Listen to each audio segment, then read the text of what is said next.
ఏదైనా ఒక షాప్‌కెళ్ళి ఏదైనా వస్తువుని కొనుగోలు చేశారా? ముందే చెక్ చేసుకోండి. అందులో డిఫెక్ట్స్ ఏమన్నా ఉన్నాయో లేదో. లేదంటే పూర్తి బాధ్యత మొత్తం అంతా మనమే తీసుకోవాల్సి ఉంటుంది. దీన్ని సపోర్ట్ చేసేటటువంటి ఒక లాటిన్ మ్యాక్సిమ్ ఉంది. కేవియట్ ఎంప్టర్ అని. అంటే లెట్ ద బయ్యర్ బివేర్. అంటే ఏదైనా ఒక వస్తువుని లేదా ఏదైనా ఒక ప్రోడక్ట్‌ని కొనుగోలు చేసేటప్పుడు దాంట్లో ఏమైనా డిఫెక్ట్స్ ఉన్నాయా లేదా అని చెక్ చేసుకోవాల్సినటువంటి పూర్తి బాధ్యత బయ్యర్‌ది మాత్రమే. సెల్లర్‌కి ఎటువంటి రెస్పాన్సిబిలిటీ ఉండదు. కానీ దీనికి 3 ఎక్సెప్షన్స్ ఉన్నాయి. అందులో మొదటిది ఏంటంటే, అందులో ఏమైనా డిఫెక్ట్స్ ఉన్నాయా లేదా అని మనం అడిగినప్పుడు సెల్లర్ గనుక సైలెంట్‌గా ఉన్నాడనుకోండి, అది కేవియట్ ఎంప్టర్‌కి ఎక్సెప్షన్ అవుతుంది. రెండవది, దాంట్లో లేనివన్నీ కూడా ఉన్నాయని చెప్పి మనం మోసపూరితంగా మనకి అమ్మేశారనుకోండి, అక్కడ కూడా కేవియట్ ఎంప్టర్ ఎక్సెప్షన్ ఉంటుంది. ఇక మూడవది, మనకి వారంటీ ఇస్తాడు కదా!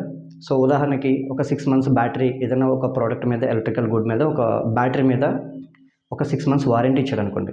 2 మంత్స్‌లోనే బ్యాటరీ పాడైంది.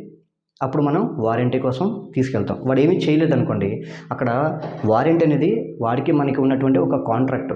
సో, అది బ్రీచ్ అయినప్పుడనమాట. అంటే ఈ 3 విషయాల్లో మాత్రం కేవియట్ ఎంప్టర్‌కి ఎక్సెప్షన్ అవుతుంది. ఈ 3 విషయాల్లో మనం కన్జ్యూమర్ ఫోరంకెళ్ళి మనకు జరిగిన నష్టానికి గనుక కాంపెన్సేషన్ అయితే మాత్రం పొందొచ్చనమాట. Thank you.